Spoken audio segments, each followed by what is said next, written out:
My name is Joe Snyder with Integrative Sustainability Solutions, and this is a quick presentation on environmental product declarations and understanding them for LEED. This is primarily intended for contractors and subcontractors who are now being asked for EPDs and trying to understand what it is they're supposed to provide. So first question we get all the time is, I've been doing LEED projects for years. Why am I being asked for EPDs now? So the important thing to understand here, which is that LEED version 4 was released in November of 2016. So this is a new version of LEED out now for 3.5 years, and now we're seeing projects fully into the LEED version 4 cycle. So that's why you're being asked for this, and it's different from LEED version 3.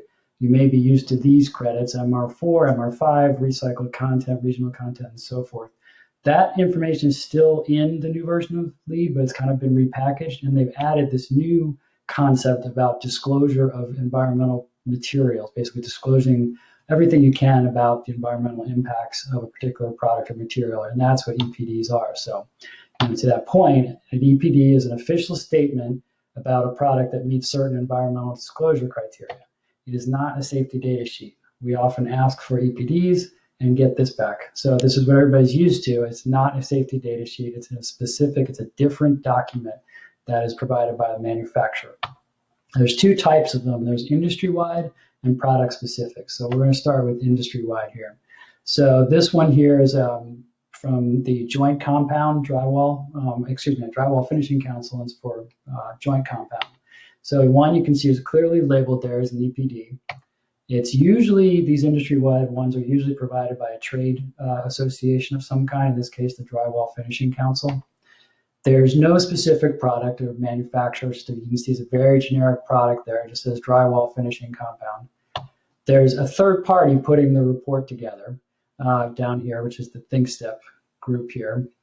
And there's a group of participating manufacturers. So in order for this industry-wide EPD to count for your product, the manufacturer you're using needs to be on this list. Otherwise, it doesn't count. So these are the manufacturers for whom this EPD applies. The next type is a product specific, and that's pretty self-explanatory, but it's very specific to a specific product by a specific manufacturer. So again, you can see it's clearly labeled as the EPD there. It's got the name of the manufacturer there. And then we've got the very specific product labeled there. And again, we've got a third party putting it all together there. So those are the two different types, industry-wide, product-specific. How do you find these? They're pretty easy to find these days. Product reps should be able to generally provide them, especially for the major manufacturers. You can also just search. So this is a quick search we did. Armstrong, EPDs, boom. The top thing there are all the EPDs provided by Armstrong, and that's what these are down here. So you can usually go just do a quick search and find a lot of your products already have EPDs out there. You can also search for databases. So I just did a search here for EPD list, and this provides a number of, basically a database of different products out there that have EPDs for them, a more generic list, not a manufacturer specific list, but sort of a library.